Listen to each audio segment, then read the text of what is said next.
Ravi colours இன்றைய trending பெண்களுக்கான exclusive கலெக்ஷனுடன் kurtis, palazzo pant, Patiala pant, துப்பட்டாக்கள், ஷேப்வேர்கள், நைட்டிகள், பிராண்டட் உள்ளாடைகளும் கிடைக்கும். ரவி கலர்ஸ், நேரு வீதி, ராஜா தியேட்டர் சிக்னல் அருகில், புதுச்சேரி. இருக்கு கவலை உனக்கு எதுக்கு? ஈஸியான இஎம்ஐ நமக்கு விலையும் ரொம்ப குறைவா இருக்கு. கூலர், ஃப்ரிட்ஜ், வாஷர் எல்லாம் வேற லெவல். கோஸ் பம்ப் தனம்ல ஏசி வாங்கி சம்மரை சில் பண்ணுங்க. தனம் சேல் சென்டர், காமராஜ் சாலை, பாண்டிச்சேரி. வணக்கம். முக்கிய செய்திகள். புதுச்சேரி அரசின் 16வது சட்டப்பேரவையின் முதலாவது கூட்டத்தொடர். 29 சட்டமன்ற உறுப்பினர்கள் பதவியேற்பு. முதல் கூட்டத்தொடரிலேயே வாக்குவாதத்தில் ஈடுபட்ட சட்டமன்ற உறுப்பினர் நேரு தனது உறுதிமொழியை தற்காலிக சபாநாயகர் அவை குறிப்பில் இருந்து நீக்கியதால் ஆவேசம். புதுச்சேரியில் 1000க்கும் மேற்பட்ட மருந்து கடைகள் மூடல். ஆன்லைன் மருந்து விற்பனையை தடுக்க வேண்டும் என்கிற கோரிக்கையை வலியுறுத்தி நாடு முழுவதும் நடைபெறும் போராட்டத்திற்கு ஆதரவு. புதுச்சேரியில் இரவு இடி காற்றுடன் பெய்த மழை. வெப்பம் தணிந்ததால் மக்கள் மகிழ்ச்சி. இனி விரிவான செய்திகள். நம்ம பாண்டிச்சேரிக்கு ரிலையன்ஸ் ஃபேஷன் வேர்ல்ட் வந்தாச்சு. குவாலிட்டியான பிராண்டட் ஆடைகள் கம்மியான விலையில. எங்க தெரியுமா?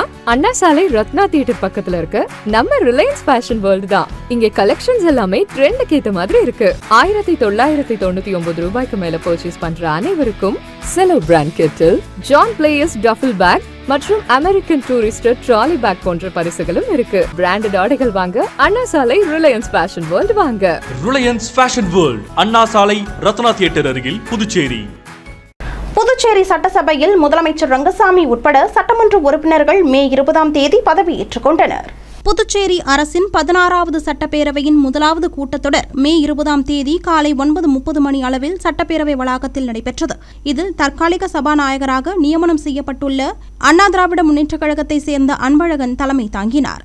இந்த கூட்டத்தொடரில் தேர்தலில் வெற்றி பெற்ற முதலமைச்சர் தலைமையிலான என்ஆர் காங்கிரஸ் சட்டமன்ற உறுப்பினர்கள், பாரதிய ஜனதா கட்சி, திராவிட முன்னேற்றக் கழகம், அண்ணா திராவிட முன்னேற்றக் கழகம், லட்சிய ஜனநாயக கட்சி, காங்கிரஸ், சுயேட்சை சட்டமன்ற உறுப்பினர்கள் என 29 பேர் அவைக்கு வருகை தந்து பதவியேற்றுக் கொண்டனர். முன்னதாக தற்காலிக சபாநாயகர் அன்பழகன் திருக்குறள் கூறி சபையை துவக்கி வைத்தார். அதனைத் தொடர்ந்து 2 நிமிடம் மௌனத்திற்கு பிறகு பதவியேற்பு விழா நடைபெற்றது. சட்டப்பேரவை செயலர் பெயர்களை வாசிக்க ஒவ்வொரு சட்டமன்ற உறுப்பினருக்கும் தற்காலிக சபாநாயகர் அன்பழகன் பதவி பிரமாணம் செய்து வைத்தார். மேலும் பதவியேற்பு விழா முடிவில் விரைவில் சபாநாயகர் தேர்வு செய்யப்படுவார் என்றும் அதுவரை கூட்டத்தொடர் தள்ளி வைக்கப்படுவதாகவும் கூறி தற்காலிக சபாநாயகர் முதல் கூட்டத்தொடரை நிறைவு செய்தார். புதுச்சேரி சட்டப்பேரவையின் சட்டமன்ற உறுப்பினர் பதவியேற்பு விழாவில் பதவியேற்றுக் கொண்ட சட்டமன்ற உறுப்பினர் நேரு பதவி பிரமாணத்தின் போது தான் கூறியதை தற்காலிக சபாநாயகர் அவை குறிப்பில் இருந்து நீக்கியது குறித்து கேள்வி எழுப்பி வாக்குவாதத்தில் ஈடுபட்டார். புதுச்சேரி அரசின் 16வது சட்டப்பேரவையின் உறுப்பினர்கள் பதவியேற்பு விழா மே 20ஆம் தேதி தற்காலிக சபாநாயகர் அன்பழகன் தலைமையில் நடைபெற்றது. அப்போது சட்டமன்ற உறுப்பினராக பதவியேற்றுக் கொண்டு நேரு பிரமாண பத்திரத்தை படித்ததை தொடர்ந்து தான் லஞ்சம் வாங்க மாட்டேன் என்றும் லஞ்சம் வாங்குபவர்களுக்கு துணை போக மாட்டேன் என்றும் சேர்த்து கூறி உறுதிமொழி எடுத்துக் கொண்டார். அதனைத் தொடர்ந்து பிரமாண பத்திரத்தில் இல்லாத வாசகங்களை அவை குறிப்பில் இருந்து நீக்குவதாக தற்காலிக சபாநாயகர் அன்பழகன் கூறினார். இதற்கு எதிர்ப்பு தெரிவித்து பேசிய சட்டமன்ற உறுப்பினர் நேரு, அப்படியென்றால் இந்த சட்டசபையில் லஞ்சம் ஊழலுக்கு இடம் உண்டா என்று கேள்வி எழுப்பினார். உங்கள் தனிப்பட்ட கருத்துக்களை பேச பின்னர் நேரம் கொடுக்கப்படும், அப்போது பேசுங்கள். அரசியல் அமைப்பு சட்டத்தின்படி பதவி பிரமாணத்தின் போது பிரமாண பத்திரத்தில் இருப்பதை மட்டுமே கூறி உறுதிமொழி எடுக்க வேண்டும் என்று தற்காலிக சபாநாயகர் பதிலளித்தார். இதனால் இருவருக்கும் இடையே வாக்குவாதம் ஏற்பட்டது. இதேபோல் ஏம்பலம் தொகுதி சட்டமன்ற உறுப்பினர் மோகன்தாஸ் மற்றும் ராஜ்பவன் தொகுதி சட்டமன்ற உறுப்பினர் விக்னேஷ் கண்ணன் ஆகியோரும் உறுதிமொழியின் போது கூறிய வார்த்தைகள் அவை குறிப்பில் இருந்து நீக்கப்படுவதாக தற்காலிக சபாநாயகர் அன்பழகன் கூறினார் என்பது குறிப்பிடத்தக்கது. மேலும் நான் லஞ்சம் வாங்க மாட்டேன், லஞ்ச ஊழலுக்கு துணை போக மாட்டேன் என்று உறுதி கூறுகிறேன். உறுதிமொழியில் அதுவும் இருக்கணும். திரு PV ஆறுமுகம் என்கிற AKD அவர்கள், இந்திரா நகர் தொகுதி.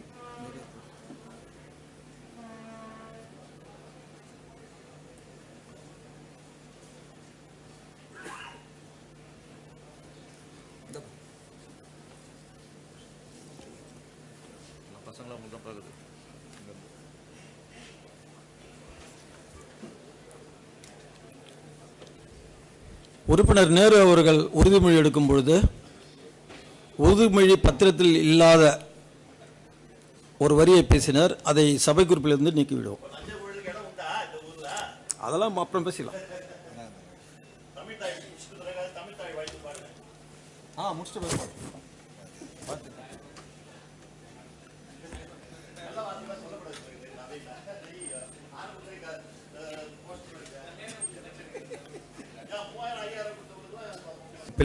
உண்மையான நம்பிக்கையும் பற்றுறுதியும் கொண்டிருப்பேன் என்றும் நாட்டின் இறையாண்மையையும் ஒருமைப்பாட்டையும் நிலைநிறுத்துவேன் என்றும் நான் உறுப்பினராக மேற்கொள்ள இருக்கும் கடமைகளை நேர்மையுடன் நிறைவேற்றுவேன் என்றும் கடவுள் அறிய உறுதி கூறுகிறேன். மக்கள் தலைவர் திரு ப. கண்ணன் புகழ் ஓங்குக. உறுதிமொழி பத்திரத்தில் இல்லாத எந்த வார்த்தையாக இருந்தாலும் நீங்கள் சபை குறிப்பிலேருந்து எடுத்துடலாம். அவங்க உறுப்பினர்கள் ஏதோ ஆர்வம் மீதில் பேசுகிறாங்க, அது வெளியில் சொல்லலாம். நிறைய போஸ்ட் அடிச்சு ஒட்டலாம், பேசலாம், எல்லாம் செய்யலாம். அதுக்கு இது இடம் இல்லை.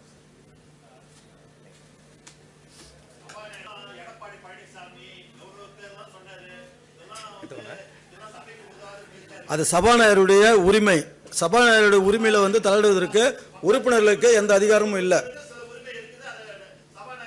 இல்லை, அது நீங்கள் மற்ற நேரத்தில் பேசலாம், எது வேணாலும் பேசுங்க. மற்ற நேரத்தில் உங்களுக்கு நிறைய பாதுகாப்பு இருக்குது. நீங்கள் என்ன பேசலாம் பாதுகாப்பு இருக்குது. அதுக்கோசம் நீங்கள் தப்பாக பேசலாம் போகக்கூடாது.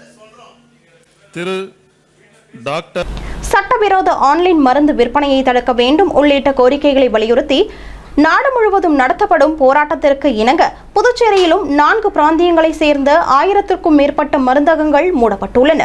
சட்டவிரோத ஆன்லைன் மருந்து விற்பனையை தடுக்க வேண்டும், மருந்துகள் அநியாய தள்ளுபடி விற்பனையை கட்டுப்படுத்த வேண்டும், மருந்து வணிகர்களை பாதுகாக்க வேண்டும் என்ற கோரிக்கைகளை வலியுறுத்தி மே 20ஆம் தேதி நாடு தழுவிய முழு அடைப்பு போராட்டத்தை மருந்து வணிகர்கள் நடத்தினர். இதனை ஏற்று புதுச்சேரியின் 4 பிராந்தியங்களை சேர்ந்த 1000க்கும் மேற்பட்ட மருந்தகங்கள் மூடப்பட்டன. புதுச்சேரி யூனியன் பிரதேசத்தில் 1000க்கும் மேற்பட்ட மருந்து கடைகளை மூடி வணிகர்கள் போராட்டத்தில் ஈடுபட்டனர். மேலும் மருத்துவக் கல்லூரிகள், தனியார் கிளினிக்குகளில் உள்ள மருந்தகங்கள் வழக்கம் போல் செயல்பட்டன. மேலும் அவசர மருந்து தேவைக்கு வணிகர்களை தொடர்பு கொண்டால் மருந்துகள் உடனடியாக வழங்கவும் ஏற்பாடு செய்யப்பட்டுள்ளதாகவும் புதுச்சேரி மாநில மருந்து வணிகர் சங்க பொதுச் செயலாளர் ரமேஷ் தெரிவித்துள்ளார். எங்கள் பிரதான கோரிக்கையான ஆன்லைன் வர்த்தகத்தை முழுமையாக தடை செய்தல், இரட்டை கொள்முதல் விலையை சீராக்கி அனைவருக்கும் ஒரே சீரான விலையில் மருந்து பொருட்கள் கிடைப்பதை உறுதிப்படுத்துதல் போன்ற எங்கள் வணிகம் சார்ந்த பல்வேறு கோரிக்கைகளை மத்திய அரசு கவனத்தில் கொண்டு உடனடியாக ஆவண செய்ய வேண்டுமாய் எங்களது புதுச்சேரி மாநில மருந்து வணிகர்கள் சங்கத்தின் சார்பில் கேட்டுக்கொள்கின்றோம். நன்றி. புதுச்சேரியில் பகலில் வெயில் சுட்டெரித்ததை தொடர்ந்து இரவு காற்று இடியுடன் மிதமான மழை பெய்ததால் வெப்பம் தணிந்தது. புதுச்சேரியில் கோடைக்காலம் தொடங்கியது முதல் வெயிலின் தாக்கம் நாளுக்கு நாள் அதிகரித்து அதிகபட்சமாக 101.4 டிகிரி வெயில் பதிவானது. இந்நிலையில் கடந்த 4ஆம் தேதி கத்தரி வெயில் தொடங்கிய நிலையில் அதன் பிறகு அவ்வப்போது மழை பெய்ததால் வெயிலின் தாக்கம் சற்று குறைந்தது. பின்னர் தமிழகத்தின் பல்வேறு இடங்களில் மழை பெய்தாலும் புதுவையில் கடந்த 3 நாட்களாக வெயில் வாட்டி வதைத்தது. இந்நிலையில் 19ஆம் தேதி காலை முதல் அனல் காற்று வீசிய நிலையில் புதுச்சேரியில் 19ஆம் தேதி 100 டிகிரி வெயில் பதிவானது. இந்த வெயிலின் தாக்கத்தால் பொதுமக்கள் கடும் அவதியடைந்தனர். இந்நிலையில் இரவு 8 மணிக்கு மேல் புதுவை நகரில் காற்றுடன் இடி மின்னல் சேர்ந்து மழை பெய்தது. எதிர்பாராத மழையால் பகலில் சுட்டெரித்த வெயிலின் கொடுமை சற்று தணிந்தது. பின்னர் மிதமாக பெய்த மழையால் பொதுமக்கள் மகிழ்ச்சி அடைந்தனர்.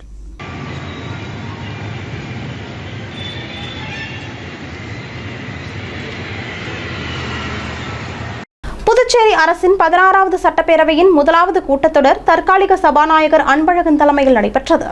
புதுச்சேரி சட்டசபை தேர்தலில் தேசிய ஜனநாயக கூட்டணி 18 தொகுதிகளில் வெற்றி பெற்று மீண்டும் ஆட்சியை பிடித்தது. முதலமைச்சராக ரங்கசாமி கடந்த 13ஆம் தேதி பதவியேற்றுக் கொண்டார். அவருடன் பாரதிய ஜனதா கட்சியைச் சேர்ந்த நமச்சிவாயம், என்ஆர் காங்கிரஸ் கட்சியைச் சேர்ந்த மல்லாடி கிருஷ்ணராவ் ஆகியோரும் அமைச்சர்களாக பதவியேற்றுக் கொண்டனர். மீதமுள்ள 3 அமைச்சர்கள் பதவியை பெற இரு கட்சி சட்டமன்ற உறுப்பினர்களிடையே கடும் போட்டி நிலவி வருகிறது. இந்நிலையில் அண்ணா திராவிட முன்னேற்றக் கழக மாநில செயலாளர் அன்பழகன் புதுவை சட்டசபை தற்காலிக சபாநாயகராக நியமிக்கப்பட்டார். அவர் 18ஆம் தேதி பதவியேற்றுக் கொண்ட நிலையில் சட்டமன்ற உறுப்பினர்கள் பதவியேற்க வசதியாக புதுவை சட்டசபை மே 18ஆம் தேதி காலை 9:30 மணி அளவில் கூடியது. இதில் ரங்கசாமி ஏற்கனவே முதலமைச்சராக பதவியேற்றுக் கொண்டாலும் அவர் மங்களம், தட்டாஞ்சாவடி ஆகிய 2 தொகுதிகளில் வெற்றி பெற்றவராவார். அவற்றில் தட்டாஞ்சாவடி தொகுதியில் வெற்றி பெற்ற சட்டமன்ற உறுப்பினர் பதவியை அவர் ராஜினாமா செய்துவிட்டு மங்களம் தொகுதி சட்டமன்ற உறுப்பினராக அவர் பதவியேற்றுக் கொண்டார். இதனைத் தொடர்ந்து தற்காலிக சபாநாயகர் அன்பழகன் முதலமைச்சர் ரங்கசாமி உட்பட சட்டமன்ற உறுப்பினர்களுக்கு பதவி பிரமாணம் செய்து வைத்தார். சிறந்த சேவைக்கான நிஷான் விருது புதுச்சேரி காவல்துறைக்கு கிடைத்துள்ளதற்கு புதுவை துணைநிலை ஆளுநர் கைலாசநாதன் வாழ்த்து தெரிவித்துள்ளார். இந்தியாவில் காவல்துறையின் சிறப்பான சேவைக்காக ஜனாதிபதியால் வழங்கப்படும் மிக உயரிய கௌரவ விருது ஜனாதிபதியின் வண்ண விருது ஆகும். இது நிஷான் என்றும் அழைக்கப்படுகிறது. இந்த விருது தற்போது புதுச்சேரி காவல்துறையினருக்கு கிடைத்துள்ளது. இது தொடர்பாக புதுச்சேரி ஆளுநர் கைலாசநாதன் வெளியிட்டுள்ள செய்திக்குறிப்பில், ஜனாதிபதி தமது காவல்துறையினருக்கு நிஷான் விருது வழங்க அதிகாரப்பூர்வ ஒப்புதல் அளித்துள்ளார் என்றும், இந்த சிறப்பை பெறும் 18வது மாநிலம் மற்றும் யூனியன் பிரதேசமாக புதுச்சேரி வருகிறது என்றும், நிஷான் விருது வழங்கும் நிகழ்வை ஆவலுடன் எதிர்பார்த்து காத்திருப்பதாகவும் தெரிவித்துள்ளார். மேலும் இந்த ஒப்புதல் 10 ஆண்டுகால வீர தீர செயல், தன்னலமற்ற சேவை மற்றும் மக்களின் நம்பிக்கைக்கு சான்றாக விளங்குகிறது என்றும், வரலாற்று சிறப்புமிக்க தேசிய சாதனைக்காக புதுவை காவல்துறையினருக்கு தனது வாழ்த்துக்களை தெரிவித்துக் கொள்வதாகவும் அவர் வெளியிட்டுள்ள செய்திக்குறிப்பில் கூறப்பட்டுள்ளது. உப்பனாறு வாய்க்காலை பயோ ரெமிடேஷன் முறையில் சுத்திகரிப்பது குறித்து சுற்றுச்சூழல் துறை அதிகாரிகள் ஆலோசனை மேற்கொண்டனர். சுற்றுச்சூழல் துறை மாசு கட்டுப்பாட்டு குழுமம் சார்பில் புதுவை எதிர்நோக்கியுள்ள சுற்றுச்சூழல் சவால்களும் அதற்கான தீர்வுகளும் என்ற தலைப்பில் கலந்துரையாடல் கூட்டம் மே 19ஆம் தேதி லாஸ்பேட்டையில் உள்ள அப்துல் கலாம் அறிவியல் மையத்தில் நடைபெற்றது. இந்த கூட்டத்திற்கு தேசிய சுற்றுச்சூழல் பொறியியல் ஆராய்ச்சி மைய இயக்குநர் வெங்கடமோகன் தலைமை தாங்கினார். இதில் சென்னை அலுவலக தலைமை விஞ்ஞானி கார்த்திகேயன், புதுவை அரசு சுற்றுச்சூழல் துறை செயலாளர் ஸ்மிதா, உறுப்பினர் செயலர் ரமேஷ் மற்றும் அதிகாரிகள் பலர் கலந்து கொண்டனர். இந்த கூட்டத்தில் புதுவை மாநிலத்தில் காற்றின் தரத்தை மேம்படுத்துதல், தொழிற்சாலை கழிவுகளால் பாதிக்கப்பட்ட நிலங்களை மீட்டெடுத்தல், உணவு கூடங்கள் மற்றும் திருமண மண்டபத்தில் உருவாகும் திடக்கழிவுகளை எரிபொருளாக மாற்றுதல், நகரின் மையப்பகுதியில் செல்லும் உப்பனாறு வாய்க்காலை பயோ ரெமிடேஷன் முறையில் சுத்திகரிப்பது குறித்து விரிவாக விவாதிக்கப்பட்டது. மேலும் பயோ ரெமிடேஷன் என்பது பாக்டீரியா மற்றும் பூஞ்சைகள் போன்ற நுண்ணுயிரிகளை பயன்படுத்தி மண் மற்றும் நீர்நிலைகளில் உள்ள நச்சுத்தன்மையை வாய்ந்த சுற்றுச்சூழல் மாசுபாடுகளை அகற்றும் அல்லது குறைக்கும் ஒரு அறிவியல் செயல்முறையாகும். மேலும் தீபாவளி பண்டிகையின் போது புதுவையில் காற்றின் மாசு அதிகரிப்பது குறித்து விவாதிக்கப்பட்டது. அப்போது தேசிய சுற்றுச்சூழல் பொறியியல் மையத்தில் தயாரிக்கப்படும் மாசு குறைவான பசுமை பட்டாசுகளை விற்பதற்கான பிரத்யேகமான கடைகளை புதுவையில் திறப்பது குறித்தும் ஆலோசனை நடத்தப்பட்டது. பராமரிப்பு காரணமாக ஜூன் 14ஆம் தேதி வரை ஆரோவில் மாத்ரி மந்திர் தியான மையத்தை சுற்றுலா பயணிகள் பார்வையிடுவது தற்காலிகமாக நிறுத்தப்பட்டுள்ளதாக ஆரோவில் நிர்வாகம் சார்பில் தெரிவிக்கப்பட்டுள்ளது. புதுச்சேரியில் இருந்து 10 கிலோமீட்டர் தொலைவில் தமிழக பகுதியான விழுப்புரம் மாவட்டத்தில் ஆரோவில் சர்வதேச நகரம் அமைந்துள்ளது. இங்கு மாத்ரி மந்திர் தியான மையத்தில் தினம்தோறும் உள்ளூர் மற்றும் வெளிமாநிலத்தை சேர்ந்த ஏராளமானோர் தியானத்தில் ஈடுபட்டு வருகின்றனர். மாத்ரி மந்திர் தியான மையத்தில் ஒவ்வொரு ஆண்டும் பராமரிப்பு பணிகள் மேற்கொள்ளப்படுவது வழக்கம். அதன்படி தற்போது பராமரிப்பு பணிகள் தொடங்கியுள்ள நிலையில் வருகிற ஜூன் 14ஆம் தேதி வரை மாத்ரி மந்திர் தியான மையத்தில் பராமரிப்பு பணிகள் மேற்கொள்ளப்படுவதாகவும், இதனையொட்டி மாத்ரி மந்திர் தியான மையத்தை பார்வையிடுவதற்கு தற்காலிகமாக சுற்றுலா பயணிகளுக்கு அனுமதி நிறுத்தப்பட்டுள்ளதாகவும் தெரிவிக்கப்பட்டுள்ளது. இருப்பினும் வழக்கம் போல் மாத்ரி மந்திர் வியூ பாயிண்ட் பகுதியில் இருந்து வெளிப்புற தோற்றத்தை சுற்றுலா பயணிகள் பார்வையிடலாம் என ஆரோவில் நிர்வாகம் சார்பில் தெரிவிக்கப்பட்டுள்ளது. புதுச்சேரியில் ஆன்லைன் மூலம் வேலை தேடிய வாலிபரிடம் பணம் மோசடி செய்யப்பட்டது குறித்து சைபர் கிரைம் காவல்துறையினர் விசாரணை நடத்தி வருகின்றனர். அரியாங்குப்பம் பகுதியை சேர்ந்த வாலிபர் ஒருவர் ஆன்லைன் மூலம் வேலை தேடி வந்துள்ளார். இதற்காக அவர் பல்வேறு இணையதளத்தில் பதிவிட்டுள்ளார். இந்நிலையில் அவரது செல்போன் எண்ணுக்கு ஒரு அழைப்பு வந்துள்ளது. அதில் எதிர்முனையில் பேசியவர் தன்னை மைக்கேல் என்று அறிமுகம் செய்து கொண்டுள்ளார். முன்னணி கட்டுமான நிறுவனத்தில் நல்ல சம்பளத்துடன் வேலைவாய்ப்பு உள்ளது என்றும், வேலைக்கு சேர பரிசீலனை கட்டணம் செலுத்த வேண்டும் என்றும் கூறியுள்ளார். இதனை உண்மை என்று நம்பிய அந்த வாலிபர் பரிசீலனை கட்டணமாக 40,000 ரூபாயை செலுத்தியுள்ளார். அதன் பின்னர் அவருக்கு எந்த தகவலும் வரவில்லை. இதனால் அந்த வாலிபர் மைக்கேலை தொடர்பு கொள்ள முயற்சி செய்தபோது அது முடியாத காரணத்தினால் தான் மோசடி செய்யப்பட்டதை உணர்ந்த அவர் சைபர் கிரைம் காவல் நிலையத்தில் புகார் செய்தார்.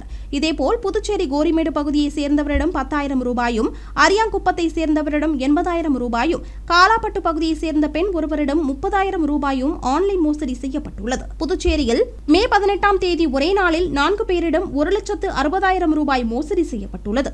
இதுகுறித்து சைபர் கிரைம் காவல்துறையினர் வழக்கு பதிவு செய்து விசாரணை நடத்தி வருகின்றனர். இனி வருவது புதுவையில் இன்றைய தங்கம் மற்றும் வெள்ளி விலை நிலவரம். இன்றைய தங்கம் வெள்ளி விலை விவரம். புதுவையில் இன்றைய தங்கம் வெள்ளி விலை விவரம். வழங்குபவர்கள் முத்து கோல்ட் ஹவுஸ் பாண்டிச்சேரி. தங்கம் 1 கிராம் 14,515 ரூபாய். இன்றைய தங்கம் வெள்ளி விலை விவரம். வெள்ளி 10 கிராம் 2,790 ரூபாய். இத்துடன் ஏஎம்என் செய்திகள் நிறைவடைந்தன. வணக்கம். புதுச்சேரி உங்கள் ஏஎம்என் டிவி செய்திகளை யூடியூபில் உடனுக்குடன் காண ஏஎம்என் டிவி பாண்டிச்சேரி சேனலை சப்ஸ்கிரைப் செய்யுங்கள். பெல் பட்டனை மறக்காமல் கிளிக் செய்யுங்கள்.